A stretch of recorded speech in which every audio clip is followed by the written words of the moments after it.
One of the techniques that you can use for tie-dyeing, it's called immersion dyeing, and that's the most simple, easy to prepare of the dyeing techniques.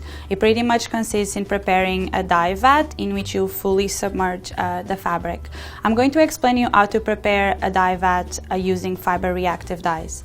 First, you'll start by picking your color, and the color that I picked today is aqua, which will be a really cool bright blue.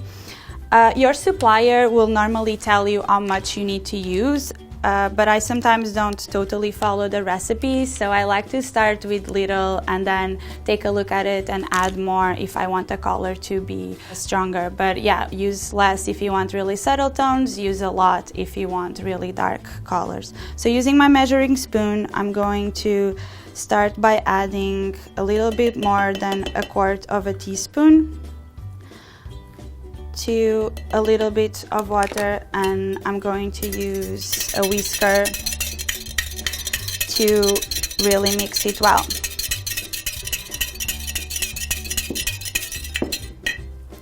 In the meantime, you also want to start soaking the fabric that you already tied and bundle with the pattern that you wanted. In this example, I just used some rubber bands and I did a knot, so I'm going to soak it in water. The fibers always need to be wet before any dyeing technique. This just allows the dye to more easily penetrate in the fabric, and then you'll just get a better dyeing result.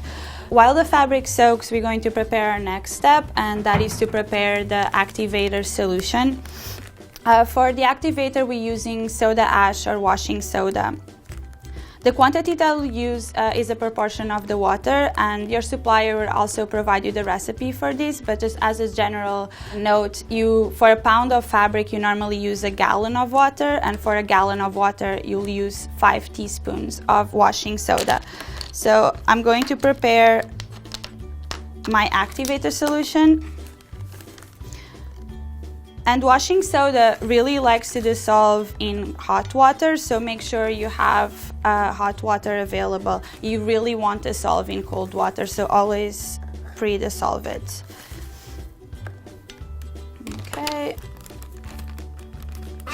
And I'm going to use the same whisker, and that is fine. Nothing bad will happen. And you just want to make sure that it's fully dissolved.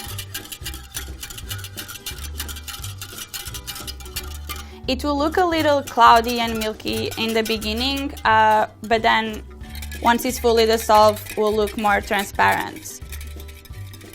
Going to let it sit here for a while, and I'm going to remove and wring out my fabric that is now fully wet. And I'm going to add all the ingredients to the dye bath.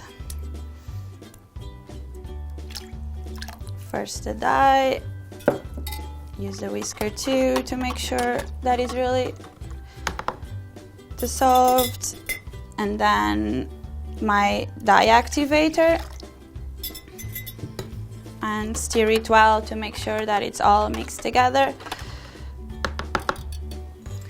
And at this point you're ready to put your fabric in, and you just put it, making sure that all of it is fully submerged.